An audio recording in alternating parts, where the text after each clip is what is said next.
Y'all ready? I got one. I got one for you. Who's competing? Who's competing to start us off? Everybody got their Bibles ready? I'll wait till Wade gets done. Everybody got your Bibles ready? All right. You mark. Get set.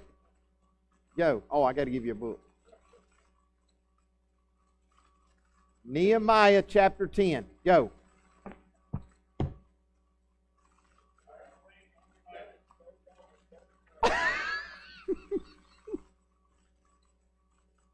Who's going? You got it. Wade wins. Read it to us, Wade. Not the whole chapter. Just verse 1. Just verse 1.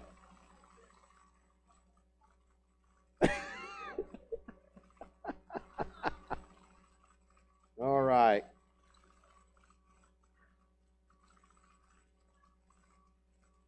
Now see, church, that's an example of the wheat and the tares. The tares are mixed in with the wheat. Good job, Gina. Way to be an example for the wheat. Let's get the tares out. Now, Jesus said you can't pluck the tares out. He'll deal with that, right?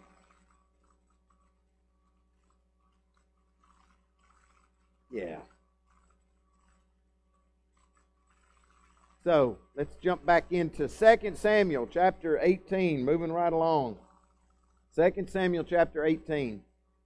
Last week we let off, what is David doing out there? He's got all his people gathered up. He's preparing for battle against his son and his people. David's own people, children of Israel, and his son Absalom, who's leading them. And they're crossing the Jordan River. They're headed out into the wilderness to find David and to kill David and his men. So Hushai had told him, Hushai said, no, don't listen to Ahimaaz. Ahimaaz said, just go kill David. But Hushai said, no, you need to kill David and all of his valiant men. You need to kill them all and be done with it. And so that bought David some time, right? David and all his people were able now to gather all their resources together and give time for rest. All those people who were out there, the Ammonites, who were out there in the wilderness, they fed them, gave them beds to sleep in, everything they needed, nourishment. It was an example of God's providence. God always provides you what you need for the battles that you're going to be engaged in. It's kind of like what we're talking about. It's interesting, just about every time I get in the pulpit on Sunday night, and I hadn't even been thinking about it during the whole lesson a lot of times, but my mind starts remembering kind of what we had talked about this morning and how God is going to provide. And the test of your faith is, do you trust God? That's what faith is. Do you really trust God? And David had learned to trust God. David's seen God so many times provide for him, even when David messed up. And that's a huge lesson for all of us, because how many of us have messed up? How many of us say, you know what, I love Jesus. Yeah, we're pointing fingers back here. Yeah, I love Jesus. I love the Lord. And I'm so thankful that He died on the cross for my sin. And then when we mess up, to remember that He still loves us, that He still forgives us, that the Bible says that He is faithful and just to forgive us of all of our sins, right? And so it's so important to us to remember that God has finished the penalty of sin and death. And how did He finish it? He nailed our sin. He put our sin on Jesus Christ, and He nailed it to the cross to never look on it again. And we should spend our days in complete, humble submission and thanks and just praise to Him for what He did for us. And it should creep into our minds when we go to make choices. And young people especially, we're living in a day and time where they're trying to eliminate accountability. Just do as you will, right? Do as you want. Don't worry about it. No big deal. Everybody else does it. Used to tell that to my dad. Well, Dad, everybody else did it. I'm not worried about what everybody else. I'm worried about you. And that's a big deal. Is we tend to do that. But David is preparing for battle, and his own son and his people were coming after him. Can you imagine that, Jay? Can you imagine your own son coming after you to take you down? I mean, I just can't even begin to comprehend the love that David had for Absalom and I'm sure that Absalom had for his father. You think about those early years, and look what all they had went through, you know. And now his son is turned on him. So look at verse 1. David numbered the people who were with him and set over them commanders of thousands and commanders of hundreds. And David sent the people out, 1/3 under the command of Joab, 1/3 under the command of Abishai, the son of Zeruiah, and Joab's brother, and 1/3 under the command of Ittai the Gittite. And the king said to the people, I myself will surely go out with you also. Now David, remember, was a military man. So David has picked up in his years of battles and wars that he's been in, military strategy. And that's what you see right here. He's learned, this was popular in those day and time, that they broke up their men into groups. You know, and this group would go here and this group would go there, and that's how he planned to fight this battle in 3 different groups. Also, we see here that David is stepping back up here a little bit. Remember, we've been seeing David's messed up so much ever since Bathsheba. You know, he's just slowly faded away, hadn't he? He made bad choices after bad choices, and a lot of it because his own sin. Remember, he tells us in Psalms 51, you know, my sin is ever before me. Right? And he's crying out to God all through the Psalms. You read that when he's in those caves running from Saul, when he's out there hiding from Absalom, he's writing, and we see this constant remorse that David shows us over his sin. And so that's where David's at. And because David had sinned so much, it's almost as if he said, well, you know what? I've made so many mistakes. I've sinned. Who am I to go say anything to my sons? So he just let his own son rape his daughter, and then he let his other son kill him, and now his other sons come after him, and David's just not doing anything. And David's even running. So it's a lesson to us. You know what? And young people, listen to me. I promise you something. All of you, your parents have sinned. But guess what? You were still commanded by God to honor your mother and father, to obey them and submit to them and as unto the Lord. Okay? Wives, your husbands have sinned. I know a lot of y'all don't know that, especially one of you. But your husbands have sinned and fallen short of the glory of God. But what does Peter tell them? Even if your husbands are not doing as they should, you submit to them as unto the Lord. Right? And that's it. We understood those lessons. So the thing is, David had messed up. But he shouldn't have stopped being a father. He shouldn't have stopped telling his children what were right and wrong. Just because you make mistakes don't mean you can never tell anybody else what's right and wrong. Who in the world could tell us? Right? So even especially in the church, it's okay if a brother or sister comes to you and say, hey, I just want to talk to you about something. You know, if I saw Chad dancing in a Speedo down at Coyote Uglies in downtown Nashville, I should go to my brother and say, brother, Ephesians 6 says that you shouldn't be like that, right? That is not good, proper behavior. That's something that a man of God shouldn't be acting like. You shouldn't dress like that, right? That's vanity. That's just all vanity. Actually, it's probably a different word. But anyway, I got your attention now, don't I? Y'all looked a little still like you're still waking up from your nap. Sorry about that, Chad. I threw you under the bus, but you know, he's a good sport. Yeah. So, David's stepping back up, and what he's saying here is, I'm going to go to battle with you. I'm not going to go hide anymore. I'm not going to lay down here and let y'all fight my battles. David's back to the old David. And we like the old David, don't we? David, the old David, a man after God's own heart, the one who stood up and going to take that Goliath down.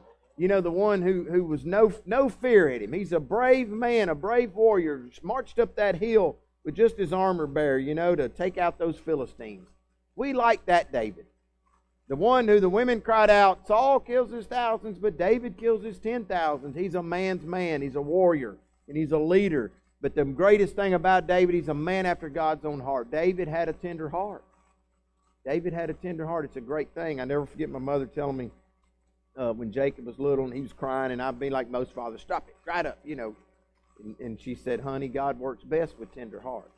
And I always thought, boy, that really was some good counsel. He does, doesn't he? You know, God works best with tender hearts. There's nothing wrong with being a man after God's own heart. Jesus had a tender heart, did he not?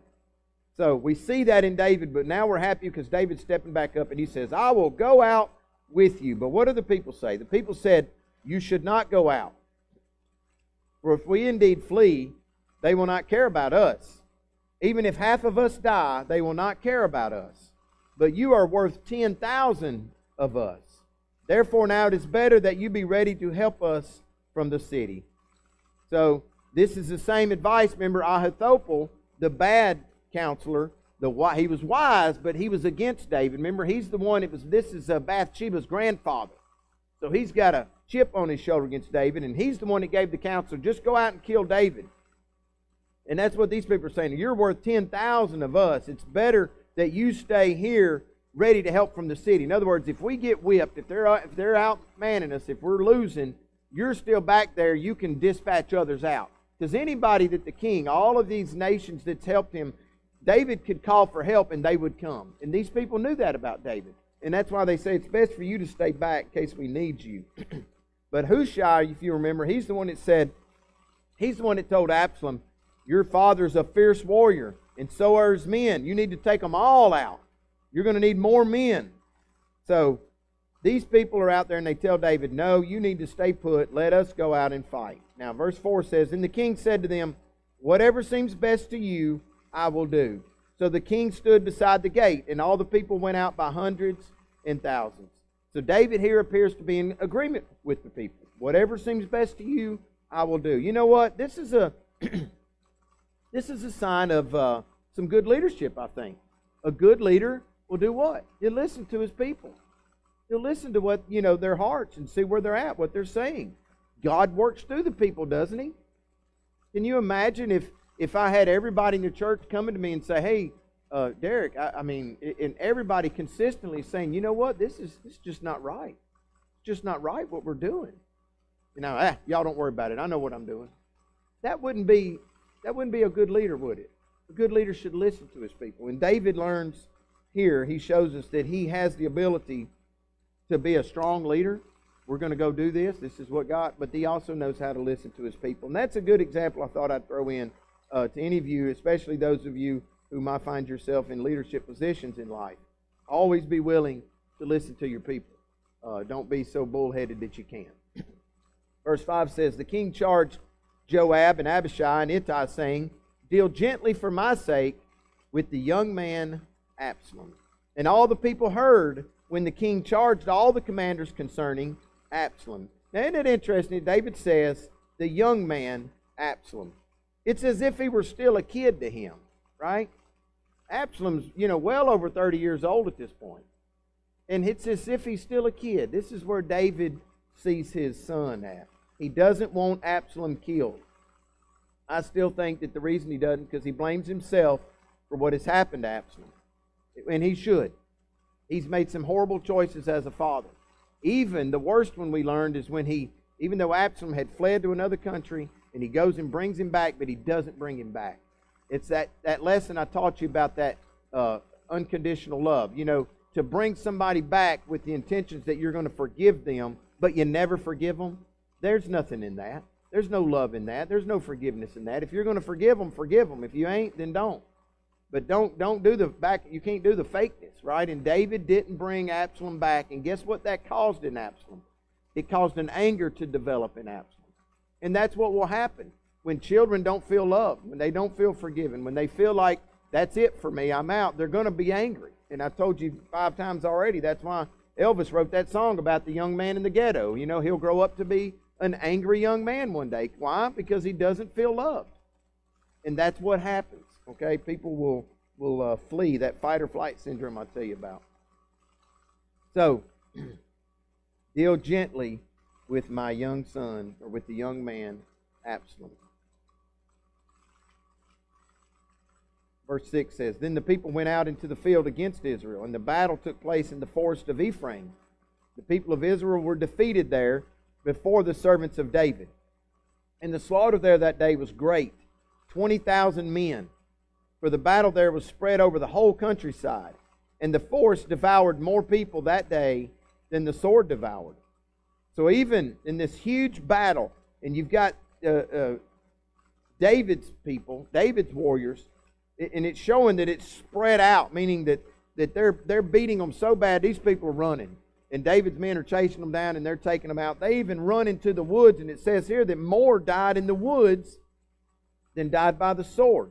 And it's presumed when you look in commentaries and kind of what they say, and even Jewish history, is they believed that they were mostly devoured by wild animals in there, and deep pits and crevices that were in the woods. You know, as these people were blindly running into the woods, they're falling in all kinds of hazards and traps and things for them, and they all died out there. 20,000 people. And then look at verse 9. So now Absalom happened to meet the servants of David, for Absalom was riding on his mule. Isn't that interesting? He's not on a white stallion, is he? He's not on a white stud horse. He's on a mule.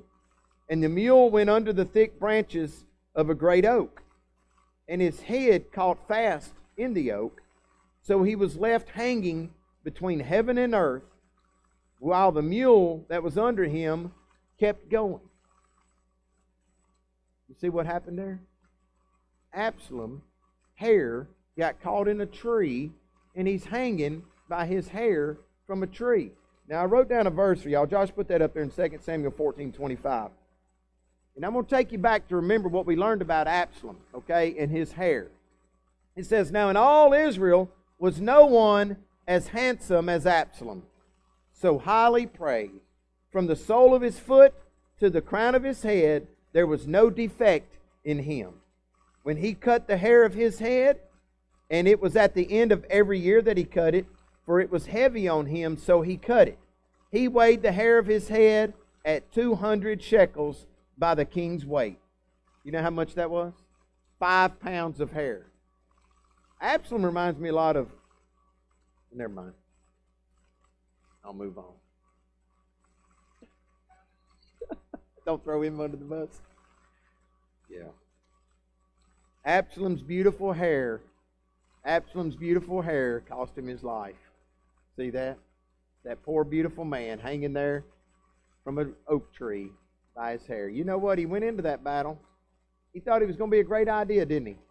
To go take over for his father. Thought he had a good plan. It didn't work out too well for him. Let's see what happens to him now. So there he is hanging by his hair. The mule takes off and leaves him. All right?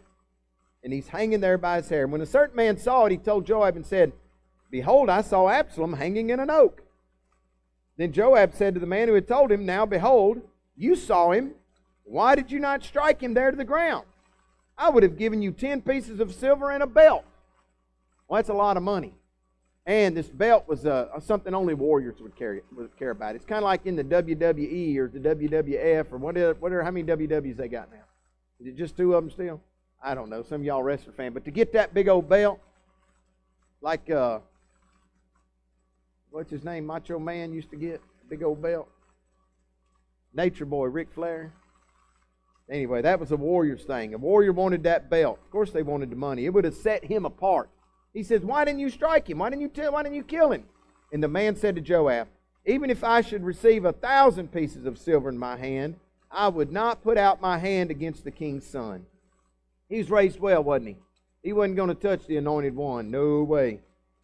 For in our hearing the king charged you and Abishai and Ittai, saying, protect for me the young man Absalom. He knew what the king had said. That's the anointed one. He was not going to disobey the king. All right? The king had said, don't kill him. And this man was going to obey the king.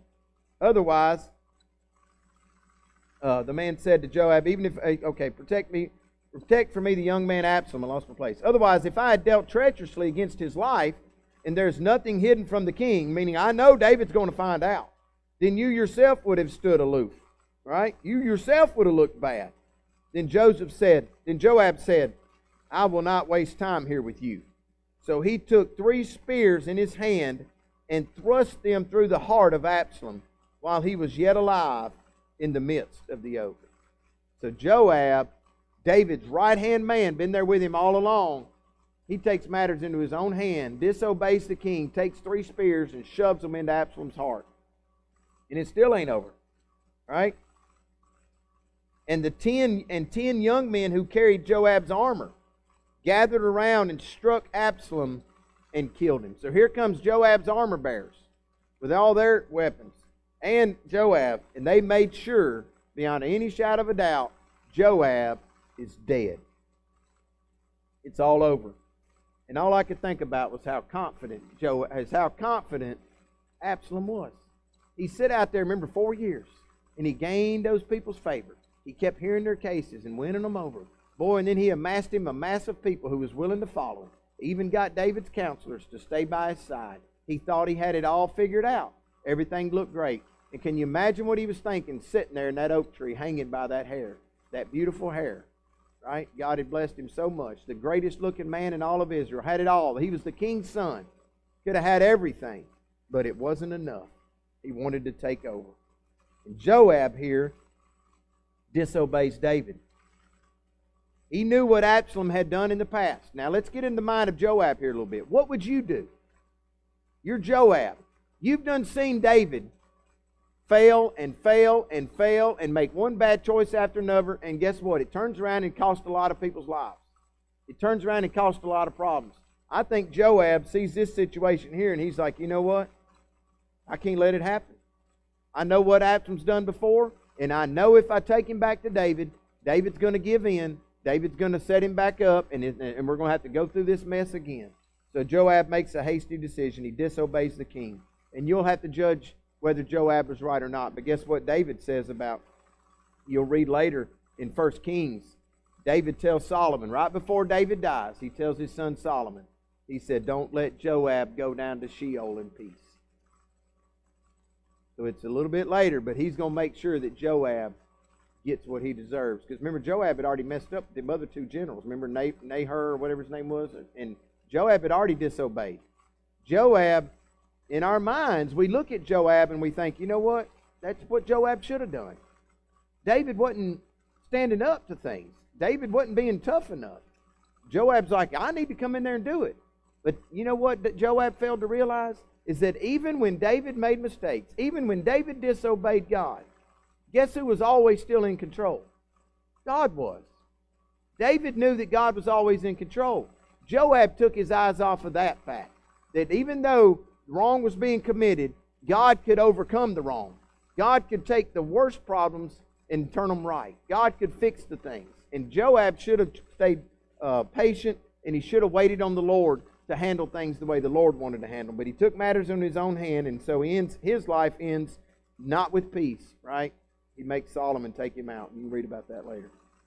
Look at verse 16. So then Joab blew the trumpet, and the people returned from pursuing Israel, for Joab restrained the people.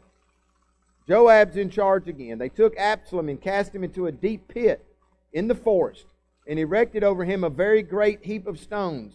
And all Israel fled, each to his tent. And Absalom, in his lifetime, had taken and set up for himself a pillar which is in the King's Valley. That's the Kidron Valley. That is just below where the Temple Mount is today. In fact, you can see this monument. It says here that Absalom, he set up for himself a pillar which is in the King's Valley, for he said, I have no son to preserve my name. So he named the pillar after his own name, and it is called Absalom's Monument to this day. Or it says Absalom's Tomb. You can look at it on Google Earth and see it. It's still there. Guess what I read also? That the Jews, Orthodox Jews, when they walk by it every day, guess what they do? They spit on it. They spit on Absalom's tomb. Still today. Isn't that something?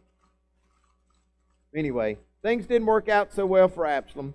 Thought he had a good plan, but now he gets put in a pile of rocks. And that's what Joshua and him, if you remember back with Joshua and him, that's what they did to the evil people. Now, if they couldn't stone them like they were already dead, they still took big rocks and just piled on top of them. So that was a sign to everybody else that a wicked man is buried here, And so Absalom gets put in a wicked man's tomb, so to speak. So here we go. We got to tell David what's happened, all right? We got to tell David. So verse 19 says, Then Ahimaaz, the son of Zadok, said, Please let me run and bring the king news that the Lord has freed him from the hand of his enemies. But Joab said to him, You are not the man to carry news this day, but you shall carry news another day. However, you shall carry no news today, because the king's son is dead. Then Joab said to the Cushite, Go tell the king what you have seen. So the Cushite bowed to Joab and ran. Now Ahimaaz, the son of Zadok, said once more to Joab, But whatever happens, please let me also run after the Cushite. And Joab said, Why would you run, my son, since you will have no reward for going? But whatever happens, he said, I will run. So he said to him, Run.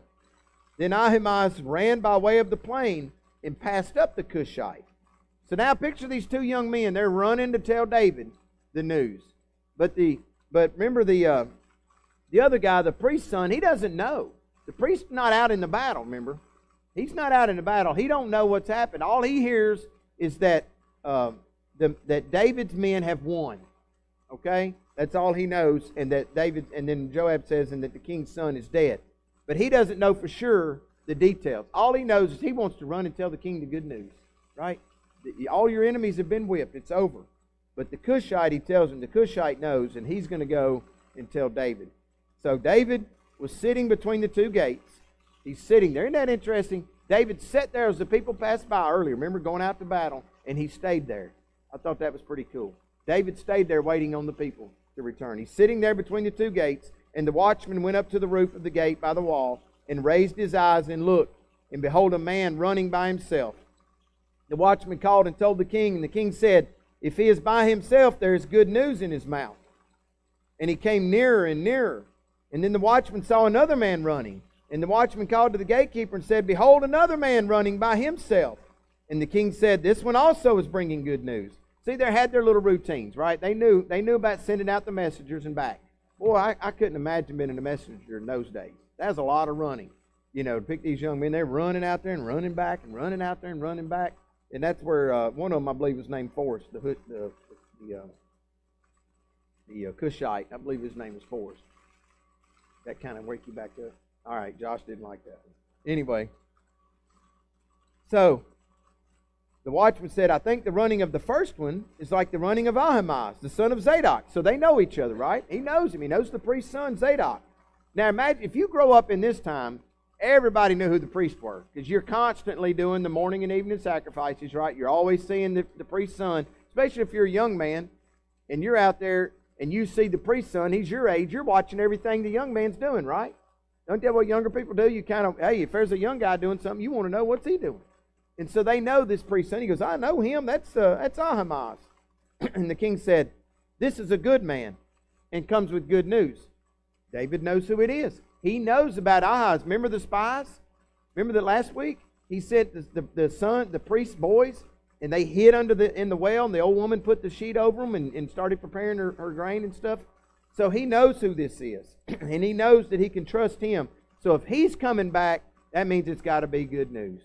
Because if he ain't coming back, that means Absalom's probably killed everybody. So he says, this is a good man with good news. And then Ahimaaz, in verse 28, called and said to the king, all is well. And he prostrated himself before the king with his face to the ground. That means flat down on his face, right? And he said, blessed is the Lord your God, who has delivered up the men who lifted their hands against my lord the king.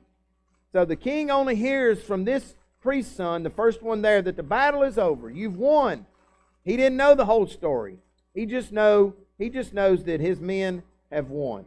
Well, the king said in verse 29, is it well with the young man Absalom? Isn't that interesting? First thing out of his mouth, what about Absalom? He doesn't ask, how many men did I lose? You know, he doesn't ask anything else. First thing on his mind is what? What about the young man Absalom? Is it well with him? And Ahimaaz answered, when Joab sent the king's servant and your servant, I saw a great tumult, but I didn't know what it was.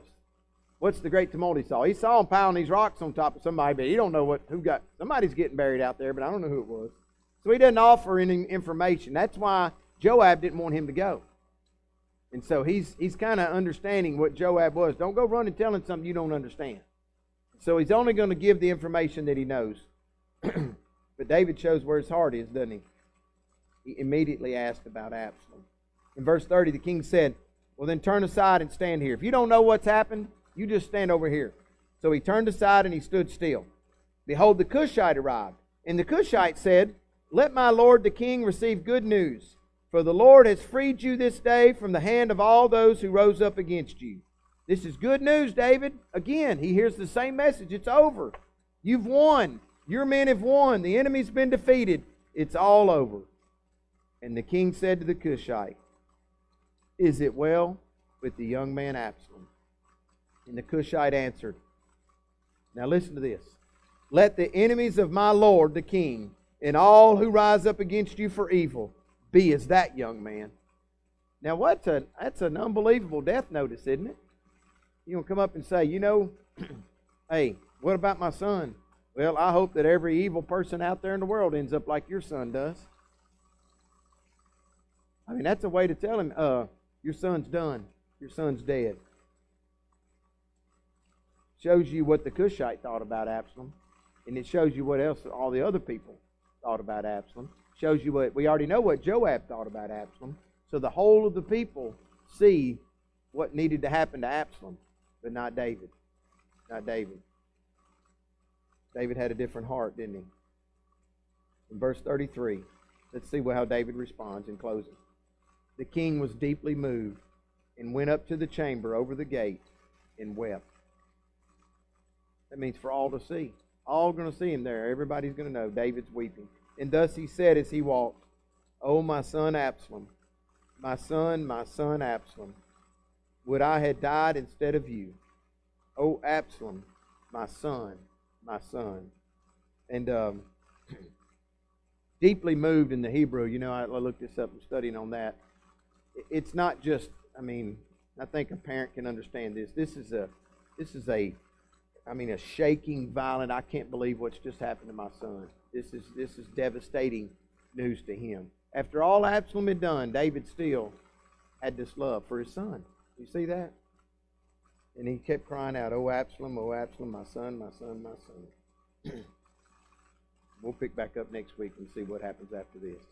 Anybody got any comments or questions? Anything you picked up on tonight? I know he's got one. Go ahead, Chad Rowe. Maybe what?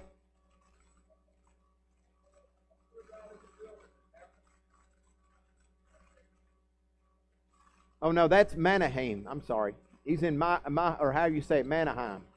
Okay, it's a city there. Remember. Okay, so let me back up. Ashapod said, "Look, we're going to go there, and we'll end up throwing the ropes over and pull the gates down if we have to get him." Okay, so he's out there at that city of Manaheim. I should have told you that.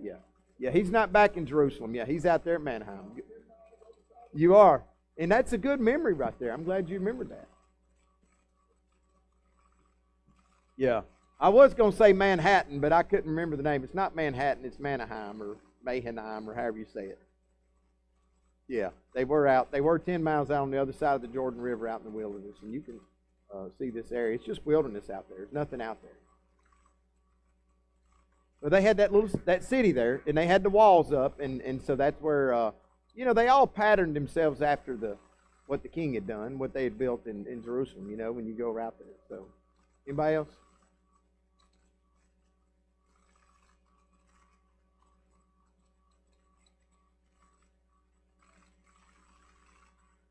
Yeah, right. Right.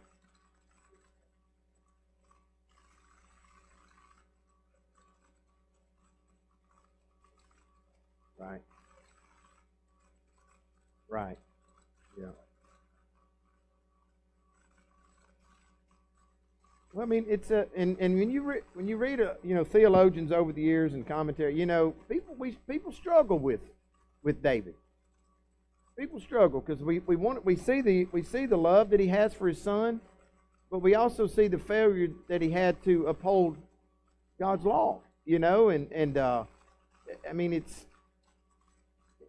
a tough one. That's a tough one. We're supposed to forgive. Jesus teaches forgive, but in the Old Testament, God gave specific instructions. I remember up until Jesus come, they were still stoning people. And then after that, we stopped seeing that much. Once the church was established, thank God in the church we don't stone people. Can y'all imagine? That'd be awful.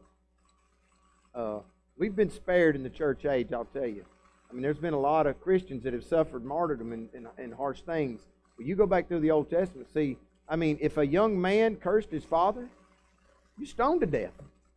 All you got to do, that one time, Dallas, just give him a good old cussing, and you're stoned. It's over. Of course, he probably would have beat you to it, He probably would have beat the rest of the group to it. But no way. That's right. But they had some rules like that, extreme rules that, and I wonder sometimes why in my own life, why did I not take God's rules more serious? And God said, don't. Why didn't I take that more serious? I take it for granted, that He's just going to forgive me. And I'm telling you, what does the Bible say? It follows you. David said, my sin is ever before me. It follows you. So you try to encourage our young people. We start off there's a reason we tell you don't do this and don't do that. We're trying to protect you from all the things that's going to follow those bad choices. And anyway, anybody else? Good lesson. All right, let's pray and we'll fellowship for a minute in this minute. Father, thank you so much for another Lord's Day together. I believe everybody here understands what a blessing it is to be able to come together, be able to read your word freely. Lord, help us to take the words that we've learned tonight, the example of Absalom's choices, the example of David's choices, and help us apply them to our own life. That's why you've given us these things, is for our instruction, for our good, so that we learn from others. So, Father, I thank you for the lesson that you've given us. I ask that you bless each family tonight as they travel home. I ask that you would put a hedge of protection around them as the enemy is roaring like a lion. And, Father, just protect them. Bless them. Bring peace and joy into their homes. Help us to all have a wonderful week and to come back safely on Wednesday night together. And I pray these things in Jesus' name. Amen.